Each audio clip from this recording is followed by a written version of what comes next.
भगवान श्री कृष्णचंद्र जी और बलराम जी वृंदावन में रह करके ब्रजवासियों को अपार सुख प्रदान कर रहे हैं। ऐसी रसमयी लीलाएं चेष्टाएं करते हैं जिससे उनके प्रेमी जनों को महासुख की प्राप्ति होती है। एक दिन देखा बड़ी खुशबू आ रही है रसोई से, पुआ बनाए जा रहे हैं, गुलगुला बनाए जा रहे हैं और बड़ी सुंदर सुंदर जो गांव में मिठाइयां बनती हैं। शहर की मिठाइयां अलग है, गांव में। लालजू ने देखा कि बड़ी तैयारी चल रही है, अंतर्यामी है, सर्वज्ञ है, उनसे कोई बात छिपी थोड़ी है। विनयावनत होकर के नंद बाबा जो वयोवृद्ध और भी ब्रजवासी बैठे हुए थे उनके समीप जाकर के हाथ जोड़ करके प्रणाम मुद्रा में कहा, देखो भगवान है, पिता से कैसे बात कर। बड़ा आश्चर्य होता है, आज की सभ्यता हृदय को जलाने वाली है। पिता जमीन पे बैठे, आप कुर्सी पे बैठे हैं। पिता को, गुरुजनों को, जो वयोवृद्ध जन हैं, उनको ऐसे शब्दों से संबोधित करते, हृदय में आग लग जाती। क्या तुम विद्वान, क्या तुम पढ़े लिखे हो, क्या तुम बड़ी बड़ी डिग्रियां ले रहे हो। जो हमारे इष्ट रूप हैं, माता पिता, जो वयोवृद्ध जन सेव्य हैं, उनसे हम कैसा बर्ताव करते हैं, कैसे बात करते हैं। भगवान हैं, कैसे बात करते हैं। प्रणाम मुद्रा में होकर, विनयावनत होकर, करबद्ध होकर, हाथ जोड़कर बात करते। चलो इतना न सही तो मृदु भाषण तो बोल दो, सम्मान से बात। ऐसे बात करते हैं जैसे अपने पुत्र से कोई बात करता हो तो रे और तू आदि का शब्द पर। ऐसे गुरुजनों से, वयोवृद्ध जनों से, पिता आदि से संभाषण। और बनते हैं बहुत पढ़े लिखे, ग्रेजुएट, डिग्रियां हैं। क्या करेंगे वो डिग्रियां जिनमें इतना शील सदाचार नहीं आया, विनय नहीं। विद्या का मतलब क्या है? विनय आ जाना। विद्या अगर विनय प्रकट नहीं की तो अविद्या है। वो विद्या किस बात की? विनयम ददाति, विद्या विनयम ददाति। विद्या विनय को प्रदान, नम्रता, मृदु भाषण, शीलता।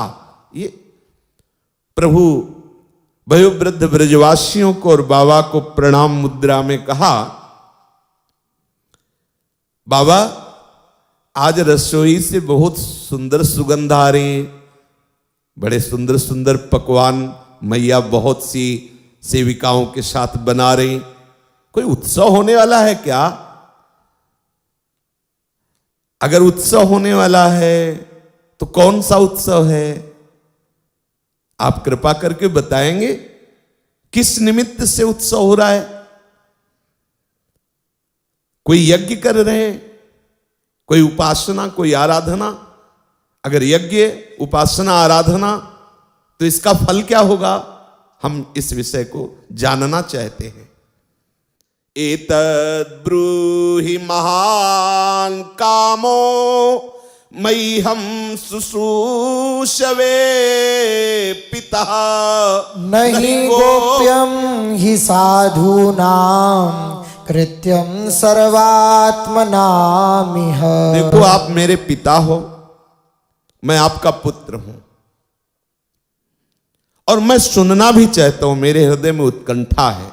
या ऐसा भगवान क्यों कह रहे हैं? क्योंकि आपने जो प्रश्न किया है, आप उत्तर जानने योग्य हैं कि नहीं, यह अधिकार देख के ही उत्तर देना चाहिए। ऐसा नहीं कि सामने वाला प्रश्न कर रहा, हम अपनी विद्वता की पुष्टता के लिए उत्तर दे। नहीं, शास्त्रीय सिद्धांत है, आरत अधिकारी जब पावें, गूढ़ौ तत्व न साधु दुराएं। प्रश्न ने आपने किया, आपके अधिकार के अंतर्गत है उत्तर कि नहीं? अगर आपके अधिकार से अधिक है तो मौन हो गए, उत्तर ही नहीं दिया। यहां प्रभु अधिकार प्रस्तुत कर रहे हैं। मैं आपका पुत्र हूं, आप मेरे पिता हैं और मैं सुनना चाहता हूं दोनों बातें। मैं कोई गैर नहीं हूं, मैं आपका पुत्र हूं, आप मेरे पिता हैं। वहां बताने की जरूरत क्या है? कोई बाहर से आगंतुक थोड़ी है प्रभु की अपना परिचय बता रहे हैं। ये प्रभु सिद्धांत, एक एक चेष्टा में प्रभु की सिद्धांत है। प्रश्न का उत्तर पाने के लिए अधिकार प्रस्तुत करना आवश्यक है। सबसे श्रेष्ठ बात है कि मैं सुनना चाहता हूं, जानना चाहता हूं, जिज्ञासु हूं, और आपका बेटा हूं, आप मेरे बाबा हैं, आप मेरे पिता हैं। पिताजी, जो संत पुरुष सबको अपनी आत्मा मानते हैं, जिनकी दृष्टि में अपने पराये का भेद नहीं है, जिनका ना कोई मित्र है, न कोई शत्रु है, न कोई उदासीन है, उनके पास छिपाने की तो कोई बात होती नहीं है। परंतु यदि ऐसी स्थिति ना हो तो रहस्य की बात, प्रभु कह रहे हैं, रहस्य की बात शत्रु की भांति उदासीन से भी नहीं कहनी चाहिए, पर अपने मित्र से तो कहनी चाहिए, जो मित्र के समान हो। मित्र से तो कोई बात छिपाई नहीं जाती। इसलिए आप मुझे बताने की कृपा करें, कोई उत्सव है या कोई अनुष्ठान है उपासना का, और इसका क्या फल है, किसकी उपासना की जा रही है।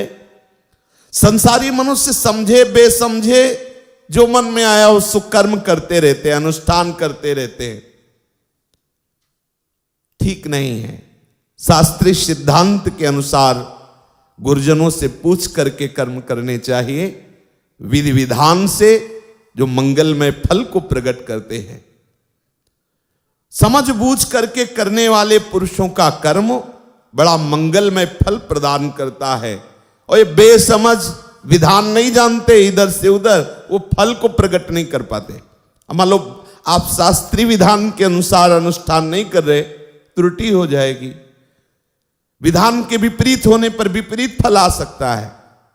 जैसे त्वष्टा जी का प्रसंग आता है कि वो कह रहे थे अनुष्ठान इंद्र के विनाश के लिए, लेकिन सूत्र बदल गया, विधान बदल गया, तो इंद्र जिसका विनाश करे से वृत्तासुर का प्रादुर्भाव हो गया। ये बेसमझी में जरा भी विधान शास्त्री जो है उसमें त्रुटि होगी, फल विपरीत हो जाते। इसलिए मुझे बताइए कि ये किसका अनुष्ठान है, क्यों कर रहे हैं, शास्त्र सम्मत है या लौकिक है। एक होता है लोकाचार में और एक होता है शास्त्रीय विधान में। मैं जानना चाहता हूं, आप कृपा करो और स्पष्ट रूप से वर्णन करो। यह सूक्ष्म विषय, आंतरिक भाव। कभी कभी त्रिगुणात्मिका प्रकृति का चक्र होता है तो सतोगुणी देवता जनों से भी रजोगुणी कार्य हो जाते हैं, बड़े भयावह, भय देने वाले। जैसे सभा लगी हुई थी, अप्सराओं का नृत्य हो रहा था, गंधर्वगण गान कर रहे थे, जगत वंदनी प्रातः स्मरणी भगवान बृहस्पति जी पधारे, देवगुरु है। अब नृत्य का राग रंग जमा हुआ था देवराज इंद्र के, पता नहीं मन में क्या आया, बस ऐसे ही कर लिया, ना तो खड़े हुए और ना सभा खड़ी हुई। बड़ा भारी अपमान। गुरुदेव पधारे, कैसी भी परिस्थिति हो, सबसे पहला होता है नमन मुद्रा के साथ खड़े हो जाना। जो गुरुजन है, जो अपने से श्रेष्ठ जन है, वैष्णव जन है, इतना तो होना चाहिए कि खड़े हो। ओ बोलो, देवता सतोगुण प्रधान है, लेकिन अपराध बन गया। किस लिए?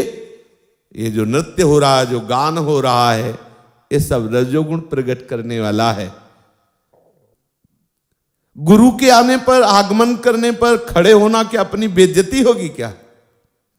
अपने सम्मान में कमी हो जाएगी क्या? ये तुम्हारा सम्मान वर्धन करने वाली चेष्टा है। आप खड़े हुए प्रणाम मुद्रा में, तो ये आपकी प्रशंसा है। ऐसा आपका आचरण आपकी आयु को बढ़ाने वाला, आपकी कीर्ति बढ़ाने वाला, आपकी श्री शोभा संपत्ति को बढ़ाने वाला होता है। बृहस्पति जी ने जब देखा कि अरे इतनी बड़ी मदांधता, ये पद का और भोगों का, विषयों का बड़ा नशा होता है, बड़ा नशा होता है। देवराज इंद्र होकर, त्रिभुवन का पिता होकर के भी वो महर्षि गौतम के आश्रम में नीच कर्म के लिए कैसे विकल होकर के जाता है, हो जाता है। इसीलिए बिना भगवान की शरण के संसार से किसी का भी उद्धार नहीं हो सकता। चाहे आप जो भी आराधना करें। एकमात्र जब भगवान कृपा करते हैं तो यही आदेश करते हैं, मेरा नाम जप करो, मेरे को प्रणाम करो, मेरे को नमस्कार करो, सबकी आराधना हो जाती है। इसी से सबकी आराधना हो जाती है। प्रभु ने देखा देवराज इंद्र के हृदय में त्रिभुवनपति का अंकुरण है, सेवा है। सेवा में कोई बड़ा छोटा थोड़ी होता है। जैसे एक परिक्रमा मार्ग में सोहनी लगा रहा है और एक गुरुदेव के समीप उनके चरणों का प्रक्षालन कर रहा है, एक उनके भाल पर उनकी तिलक रचना कर रहा है, तो इसमें कोई ऊंच नीच थोड़ी हुआ कि वो परिक्रमा के पास नाली साफ करने वाला वो निम्न सेवक है, चरण धोने वाला उनसे थोड़ा श्रेष्ठ है, मस्तक पर तिलक लगाने वाला सर्वश्रेष्ठ, ऐसा नहीं। सेवा कोई नीच नहीं होती। अंगद जी ने कहा, नीच टहल सब ग्रह के करी हो, तो इतनी भी सेवा नहीं मिली। और जाओ किष्किंधा जाओ, नीच टहल, स्वामी की कहीं कोई टहल नीच होती है क्या? स्वामी की जो भी सेवा होती सब महान होती है। सेवक में कोई बड़ाई छटाई थोड़ी होती है। सेवक में कोई बड़ाई छटाई नहीं होती। वो तो दैन्यता से प्रभु के चरणारविंद में अर्पित चित्त वाला है। उसको जो भी सेवा मिल रही, स्वामी की सेवा मिल, और स्वामी की दृष्टि में जो जितना दैन्य है वो उतना ही महान है। स्वामी की दृष्टि में थोड़ी होता है। प्रभु सबके स्वामी हैं और चराचर ब्रह्मा जी सहित सब सेवक हैं। सेवक अगर स्वामी भाव ले आवे तो दोष युक्त हो गया ना। अगर देवराज इंद्र के हृदय में भाव आ गया, मैं त्रिभुवनपति हूं, तो सुनहु राम कर सहज स्वभाव, जन अभिमान न राखे काऊ। आ जाता है अभिमान। एक बार दुर्वासा जी भगवान श्री हरि से मिलकर आ रहे थे। हरि ने अपनी प्रसादी माला दी थी, तो स्वर्ग से होते हुए आए तो देखा देवराज इंद्र ऐरावत पर विराजमान थे। बड़ी अद्भुत शोभा, कैलाश के समान श्वेत ऐरावत, उस पर देवराज इंद्र। अच्छा लगा दुर्वासा जी को कि त्रिभुवन की रक्षा करने वाला है। कहा, लो प्रभु श्री हरि की प्रसादी माला है, इसे स्वीकार करो। देवराज इंद्र ने ऐसे लिया और ऐरावत के मस्तक पर रख दिया। ऐरावत ने स्वाभाविक ऐसे सूंड से लिया और ऐसे पैरों के नीचे डाल के निकल। दुर्वासा जी ने देखा, अरे इसको तो त्रिभुवनपति होने का अहम है, भगवान श्री हरि की प्रसादी माला ऐसे, जा श्री विहीन हो जा। बहुत ध्यान देने योग्य विषय है। कोई किसी भी पद में हो, प्रभु का सेवक है और सेवक में सेवक पद ही है, उसमें छोटाई बड़ाई नहीं है। वो कोई भी सेवक, कोई देखो हमारी प्यारी जू के निकुंज विलास लीला में जहां बड़े बड़े शिव ब्रह्मादि चरण रखने की चौकी की वंदना करते हैं जिनकी, वो प्रभु पीक दाने लिए खड़े हैं। आप सोचो, हमारी प्यारी जू के सुख के लिए, उनकी सेवा के लिए ललितादि सहचरियों की चरण वंदना करते। सोचिए आप जरा, कौन श्रेष्ठ है यहां? आप सोचो। श्रेष्ठ की बात आवे तो यद्यपि सकल लोक चूड़ामणि, लेकिन जब सेवक की बात आई तो सेवा लालसा यस्यास्ते बत किंकरी सुबोसस चाटू निबृंदाटवी कंदर्पा कुरते तवे किमपि प्रेप्सु प्रसादोत्सवम। आहा, सखियों की कृपा प्रसाद का श्री लालजू याचना करते हैं। कृपा प्रसाद पाने के लिए चरण वंदना करते हैं। सखियों का कृपा प्रसाद ही प्यारी जू के श्रीअंग की सेवा का अधिकार देता है। प्रभु ने देखा सर्वज्ञ है, पहले ऊपर आया है, तदभिज्ञोपि भगवान सर्वात्मा सर्वदर्शना। अनजान की तरह पूछते हैं, यद्यपि भगवान है, सर्वात्मा है, सर्वदर्शना, सब कुछ देख रहे हैं, सब कुछ जान रहे हैं, केवल नहीं सब कुछ देख रहे। जैसे हम आप सबको देख रहे, कुछ पूछने की जरूरत है क्या? सबको ऐसे संपूर्ण चराचर जी, एक छोटी सी चींटी को भी वो देख रहे हैं, उसके लिए भी आहार भेज रहे, हाथी को भी देख रहे, उसके लिए भी आहार, सबको तृप्त किए हुए, सबको सुख पहुंचा रहे प्रभु। उनके आगे कुछ छुपाव है क्या? और सही पूछो तो वो देख नहीं रहे, वही है ही। बड़ा लीला विचित्र है।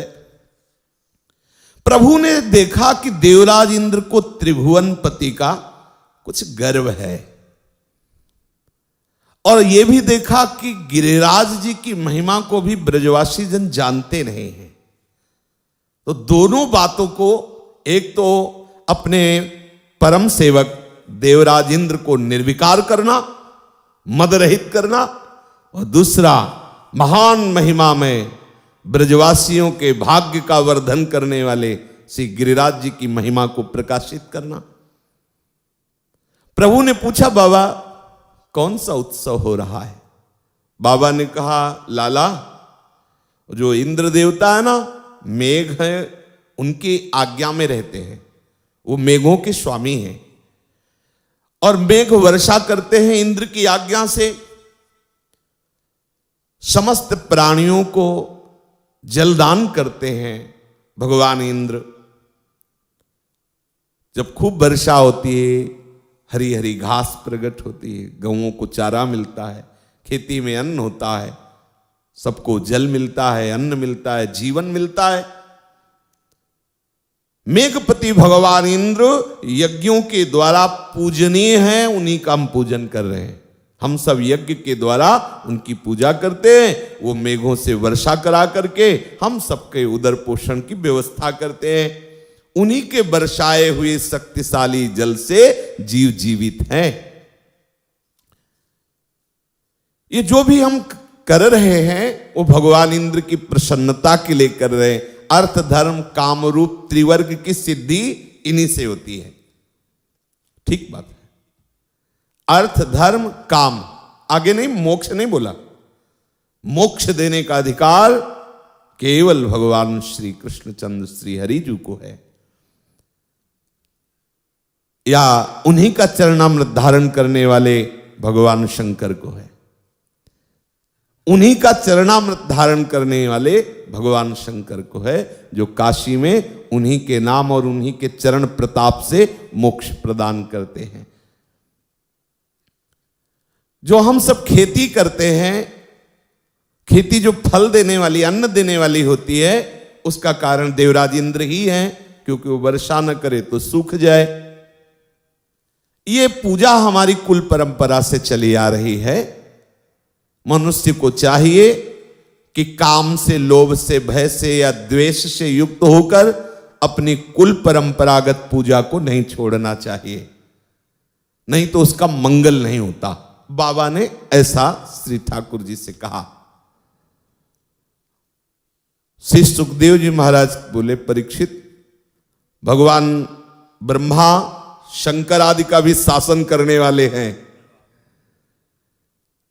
केवल नंद बाबा के मन की बात सबको सुनाना चाहते हैं, यद्यपि वो भगवान शंकर और सनकादि का भी शासन करने वाले हैं। ब्रजवासियों की बात सुनी और सोचा अब इंद्र को गुस्सा दिलाएंगे और उनका अहंकार नष्ट करेंगे, उनका गर्व मद कि मैं त्रिभुवन पति हूं। बाबा से बोले कि बाबा, आपने कहा कि देवराज इंद्र मेघों को आदेश करता है, वो वर्षा करते हैं, उससे हमारा अन्नादि, उससे जीवन का पोषण होता है। बाबा आप सूक्ष्मता से विचार कीजिए, जगत गुरु हैं, जब ये विचार करवाना चाहें तो किसका विचार नहीं हो जाएगा। देखो बाबा, अपने कर्म के अनुसार सब प्राणी पैदा हुए हैं और अपने कर्म के अनुसार ही मर जाते हैं। बाबा, ये जितने भी जीव प्रकट हुए सब कर्म से प्रकट हुए, और जितने भी मरते हैं सब अपने कर्म से मरते हैं। कौन काहो के दुख सुख कर दाता, निज कृत कर्म भोग सुन भ्राता।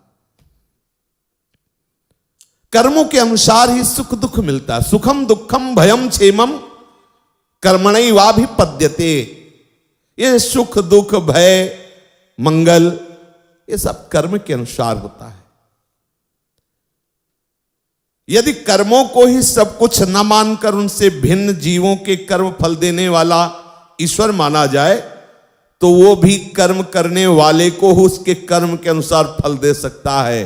कर्म न करने वालों पर उसकी प्रभुता नहीं चलती। संतों के श्रीमुख से सुना है कि देवताओं का विषय ऐसा है जैसे दुकानदार, जितना दाम उतना ही माल, इसके आगे नहीं। एक दुकान है, जैसे परचून की दुकान है और उसमें सोना चांदी थोड़ी मिलेगा, अलग अलग है। मोक्षाधिपति भगवान सर्वेश्वर वो एक क्षण में समस्त कर्मों को भस्म करके मोक्ष पद प्रदान करते, प्रेम प्रदान, ये सामर्थ्य केवल श्री हरि में है। अगर कोई स्वामी बनता है तो वो कर्म के अनुसार ही फल दे सकता, जो बड़े बड़े देवता है। ऐसा नहीं है कि कर्म के अनुसार ना होकर उससे बढ़कर प्रदान कर कि कोई अकर्मण्य है और उसे कोई उसका फल, ऐसा नहीं, कर्म के अनुसार। लेकिन कुछ नहीं, एक केवल बात है, मैं श्री हरि की शरण में हूं, खत्म खेल।